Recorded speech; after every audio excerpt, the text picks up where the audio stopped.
विचारों का प्रभाव भीतर का अपने आप कभी नहीं चलता है। थोड़ा सा समझें, जिसे हम ये कहते कि अपने आप हमारे मन में विचार चलते ही रहते हैं।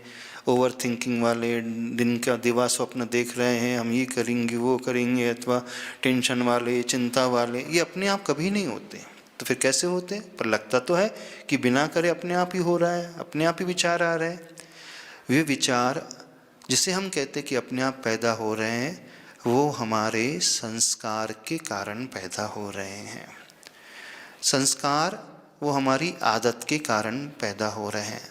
आदत जो हम अनायास ही डिस्ट्रैक्ट होकर के कार्य करते चले जाते हैं, वो ही हमारी आदत का रूप लेती है। तो यदि हम उन अनवांटेड थॉट्स से अपने आप को बचाना चाहते हैं तो इसका एकमात्र उपाय होता है, हम अपने दिनचर्या को बहुत व्यवस्थित तरीके से बांटने की कोशिश करें। शुभ में अपने मन को, शुभ में अपने वचन को, शुभ में अपने काय योग को लगाने की कोशिश करें। व्यक्ति अपने आप को अनवांटेड थॉट से तब बचा सकता है जब वो फुल्ली अवेयर रहता है, यानी वो हमेशा जागृत बना रहता है। जहाँ हमारी अवेयरनेस गई, हम उस भाव में आ जाते हैं। तो हमें दो कार्य करना है।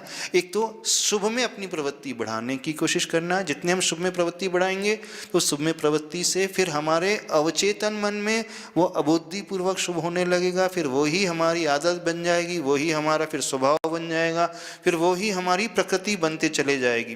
तो एक कार्य शुभ का परसेंटेज बढ़ाना है, दूसरा कार्य हमारा अवेयरनेस बढ़े, यानी जागृत होकर के हर कार्य करने की कोशिश करें। तो उसका उपाय होता है थोड़ा सा मेडिटेशन, ध्यान का आलम्बन लें।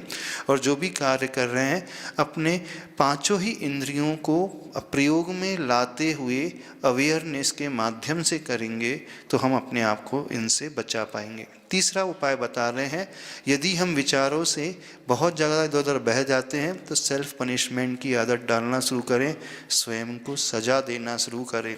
स्वयं को सजा देने का अर्थ, जो हमारी बहुत प्रिय व्यक्ति वस्तु है उससे हम अपने आप को हटा लें। जब सेल्फ पनिशमेंट मिलता है, प्रिय वस्तु छूटती है, तो अपने आप ही हमारा मन जो है लाइन पे आने लगता है। तो स्वयं को हम दंडित करें, क्योंकि हमने टाइम वेस्ट किया, इधर उधर जा कर के मन भटकाया। तो अगली बार से जब मन इधर भागने की कोशिश करेगा, जब जो प्रिय वस्तु नहीं मिलेगी तो तुरंत वो याद आएगी, नहीं अब ये नहीं करना है। इससे हम अपने आप को बचा सकते हैं।